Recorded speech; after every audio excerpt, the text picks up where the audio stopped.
जी अस्सलाम वालेकुम, I am doctor Zafarullah Khan, associate professor of dermatology. आजकल जब से सर्दी की वेव आई है तो हम कुछ देख रहे हैं, पेशेंट्स कंप्लेन करते हैं और इन जनरल भी पॉपुलेशन में हमने ये ऑब्जर्व किया है कि डैंड्रफ का इशू जो है ना वो बढ़ना शुरू हो गया। अब इसमें ऐसा नहीं है कि डैंड्रफ सर्दियों में ही होती है। डेफिनेटली जिन लोगों में डैंड्रफ की टेंडेंसी होती है या जिनको ऑलरेडी कोई ना कोई ड्राइनेस का प्रॉब्लम चल रहा होता है, तो इन दिनों में जब मौसम खुश्क होता है, सर्द होता है, तो प्रॉब्लम बढ़ना शुरू हो जाता है। अच्छा, उसमें एक और प्रॉब्लम जो साथ में देखने में आई है कि वो ये कि जब लोग एंटी डैंड्रफ शैम्पूज यूज करते हैं तो वो डैंड्रफ को तो कंट्रोल कर लेता है, लेकिन उसके साथ वो बालों को बहुत ज्यादा ड्राई करता है, बल्कि ओवर ड्राई कर देता है, जिसकी वजह से आपकी स्टाइलिंग और इन सब चीजों में मसले शुरू हो जाते हैं।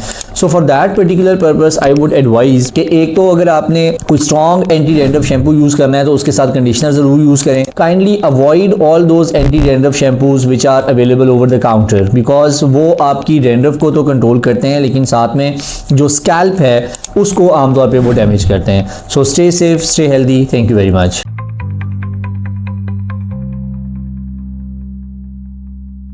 या हाथ में मोच आ जाए तो याद रखिएगा कि आपने गर्म टकोर नहीं करनी, आपने टकोर करनी है तो हमेशा बर्फ से या जो आइस पैक हो। क्योंकि हमारे यहाँ आम कॉन्सेप्ट ये है कि गर्मियों में तो चलो बर्फ की टकोर कर दी, सर्दियों में तो वैसे ही इतनी सर्दी लग रही होती है, बर्फ नहीं लगानी। ऐसा नहीं है, आपने अगर मोच होती है, गर्मी हो या सर्दी, टकोर हमेशा आपने बर्फ की करनी है। टेक केयर, खुदा हाफिज़।